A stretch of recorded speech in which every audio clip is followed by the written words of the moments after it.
Everything I share today is for educational purposes only. This is not legal advice, and I am not your attorney. If law enforcement has seized your money or property, contact a licensed criminal defense attorney immediately. Time limits apply, and missing them can cost you everything. You are driving home from a casino. You won $3,000 cash at the blackjack table. Police pull you over for a minor traffic violation. Officer asks where the cash came from. You explain. Officer says the amount of cash is suspicious.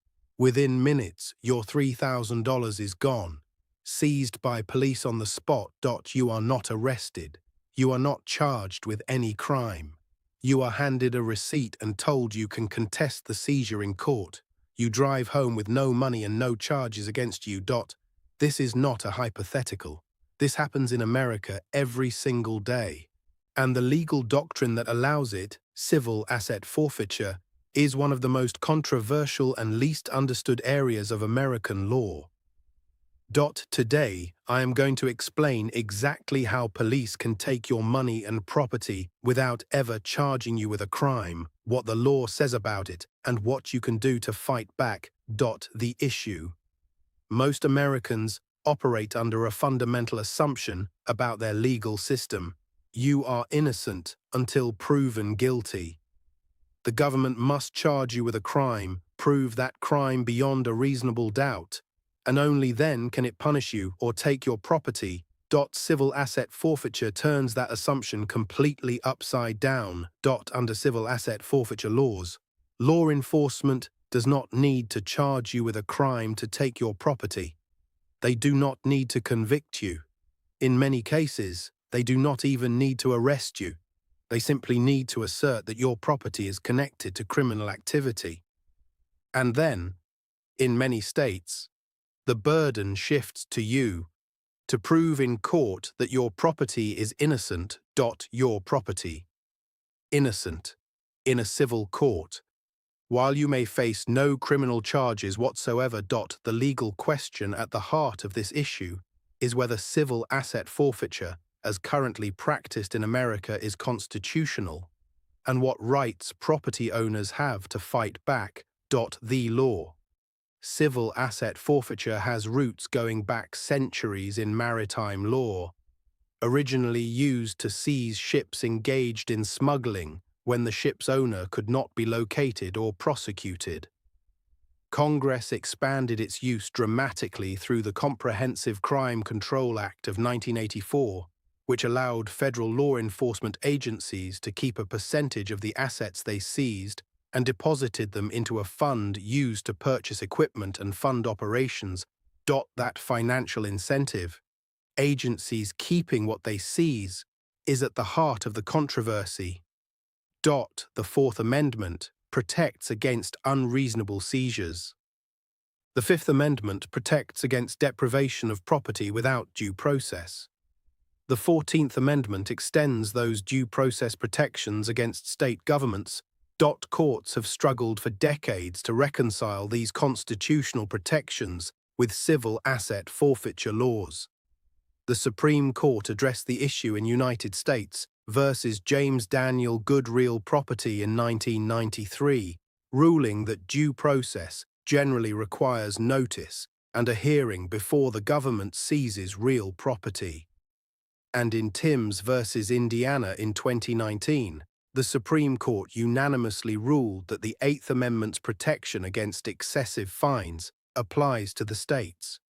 A ruling with significant implications for forfeiture cases. But here is the critical distinction that most people do not understand. There are two types of asset forfeiture. Criminal forfeiture requires a criminal conviction first. The government charges you with a crime. If you are convicted, the court orders forfeiture of assets connected to that crime as part of the criminal sentence. Your constitutional protections as a criminal defendant, right to counsel, burden of proof beyond reasonable doubt, right to remain silent, all apply. Civil forfeiture requires no criminal conviction and in many states no criminal charge at all. The government files a case not against you, but against your property. The case is literally titled something like United States versus $10,000 in US currency. Your money is the defendant. And in many states, the burden is on you to prove your money is innocent, not on the government to prove it is connected to crime. 19 states and the District of Columbia have reformed their civil forfeiture laws to require a criminal conviction before forfeiture can occur. But the remaining states still allow civil forfeiture without conviction. And federal law still permits it, meaning local agencies can partner with federal agencies through a process called equitable sharing to circumvent stricter state laws. Real-world application. Mandrel Stuart owned a small barbecue restaurant in Virginia. In 2012, he was driving to purchase restaurant supplies when police stopped him and seized his entire operating budget, $17,500 in cash. He was never charged with any crime. Stuart fought back. He refused to accept a settlement offer from the government that would have returned only a portion of his money. The legal fight took nearly 2 years. He eventually won the return of his full amount. But his restaurant had closed during the fight. He could not keep the business running without his operating capital while simultaneously fighting a 2-year legal battle to get it back. He won legally. He lost everything practically. His case became one of the most cited examples of how civil asset forfeiture works in practice. Even when the property owner is completely innocent and ultimately prevails, the process itself is the punishment. Common mistakes. The first mistake is not contesting the seizure because the amount seems too small to fight. Law enforcement agencies count on this calculation. They know that legal fees often exceed the value of what was seized. Many people simply walk away from seized amounts under $5,000 or $10,000 because fighting it costs more than it is worth. This is not an accident. It is a feature of the system as designed. The second mistake is missing the deadline to file a claim. When property is seized, the government sends a notice with a deadline to contest the forfeiture. These deadlines are often very short, sometimes as few as 30 days. Missing the deadline means you have legally abandoned your property. It is gone forever without any court ever reviewing whether the seizure was justified. The third mistake is talking to law enforcement about where your cash came from without first consulting an attorney. Anything you say about the source of the money becomes part of the government's evidence in the forfeiture proceeding. You have the right to remain silent regarding your property, just as you do regarding criminal charges. Use it. The fourth mistake is not keeping documentation of legitimate cash sources. If you regularly carry significant amounts of cash for legitimate reasons, business operations, recent bank withdrawal, gambling winnings, a personal sale, keep documentation, bank withdrawal receipts, casino win statements, written records of transactions. This documentation becomes critical evidence in a forfeiture challenge. The fifth mistake is accepting a settlement without understanding what you are giving up. Prosecutors routinely offer to return a portion of seized assets in exchange for a release of all claims. These settlements prevent you from ever challenging the legality of the seizure itself or recovering the full amount. Before accepting any settlement offer in a forfeiture case, consult with an attorney about whether a full challenge is viable. Your action steps 1.